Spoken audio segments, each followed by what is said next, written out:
وآلہ وسلم نے ہمیں تجارت کے کچھ اصول وضع کر. آج ہم جو خرید و فروخت کرتے ہیں اس کے کچھ اصول ہیں، بلکہ میں تو کہوں گا کہ کوئی بھی انسان اس پیشے کی ابتدا اس وقت تک کر ہی نہیں سکتا جب تک وہ اس پیشے کے متعلق مکمل علم حاصل نہ کرے. اگر کسی نے بازار میں پھیری بھی لگانی ہے تو اس کے بھی کچھ اصول ہوا کرتے ہیں. اگر کوئی بڑے شعبے پر جا کر بیٹھنا چاہتا ہے تو اس کو بھی کرنے کے کچھ اصول ہیں. میرے اور آپ کے لجپال کریم آقا محمد الرسول اللہ صلی اللہ علیہ وآلہ وسلم کی زندگی حیات طیبہ، اس کا ایک ایک گوشہ آج ہمارے لیے رہنمائی حاصل ہے. اس سے ہمیں رہنمائی ملتی ہے. کس طرح؟ حضور علیہ الصلوۃ والسلام کا پاک فرمان، تجارت کا پہلا اصول کیا ہے؟ فرمایا کہ تجارت کے علوم کو حاصل کرنا یہ تجارت کا خرید و فروخت کا سب سے اولین فریضہ. کیوں؟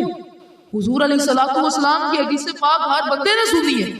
حضور نے فرمایا طلب العلم فریضۃ علی کل مسلم و مسلمہ، کہ علم کو حاصل کرنا ہر مسلمان مرد و عورت پر فرض ہے.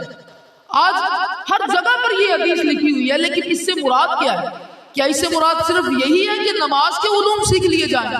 کیا اس سے مراد صرف یہی ہے کہ روزہ کیسے رکھنا ہے ہم نے یہ سیکھنا ہے؟ نہیں. حضور علیہ الصلوۃ والسلام کے فرمانے کا مقصد یہ ہے، فرمایا کہ جو بھی تم پیشہ کرو اس پیشے کے اصول تم پر سیکھنے یہ فرض قرار دے.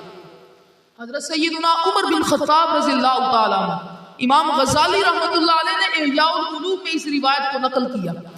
حضرت سیدنا عمر بن خطاب رضی اللہ تعالیٰ عنہ آپ بازار کا چکر لگایا کرتے، بازار کا چکر لگا کر اور لوگوں سے، مختلف تاجروں سے پیشے کے اصول پوچھتے کہ فرمایا تم سناؤ پیشے کے اصول کیا ہے، تم بتلاؤ کہ تم پیشہ کس انداز کے ساتھ کر رہے ہو.